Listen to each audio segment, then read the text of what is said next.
My story really starts with my dad, with my father. He was originally born in Peru. He was an orphan, but it was always his desire to come to the United States. And in 1960, he came by himself. He left his wife and my two brothers behind in Peru.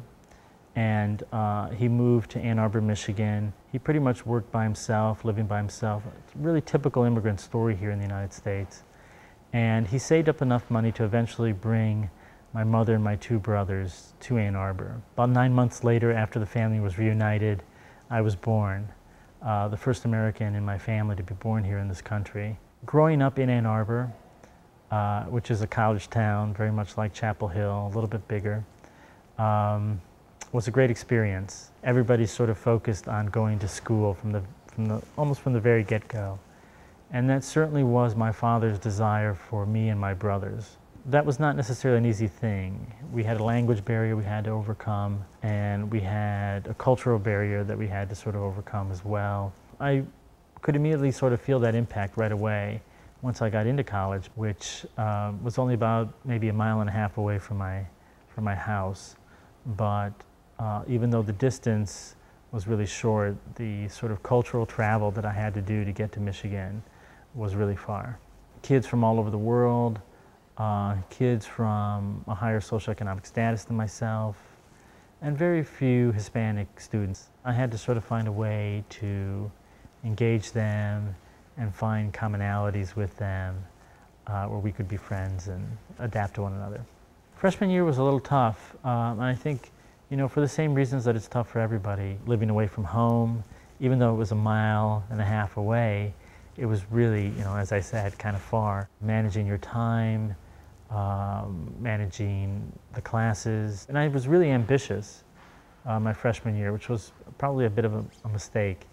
Probably a little bit too overconfident.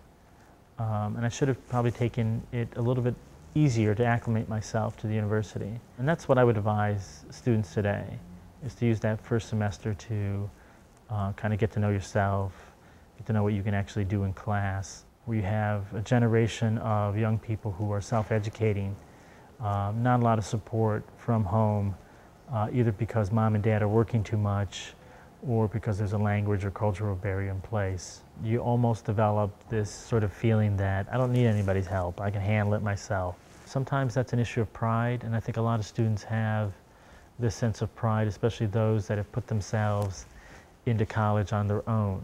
You need to set aside that sometimes and seek out help.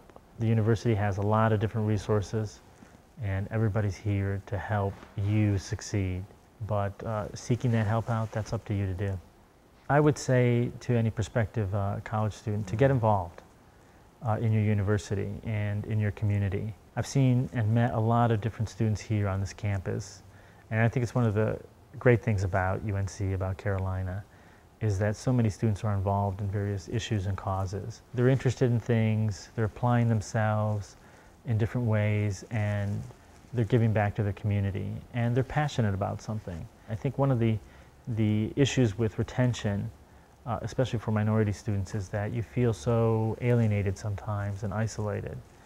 And it's only when you get involved in something that you really begin to sort of feel a part of, that community, that school. And then it becomes your own.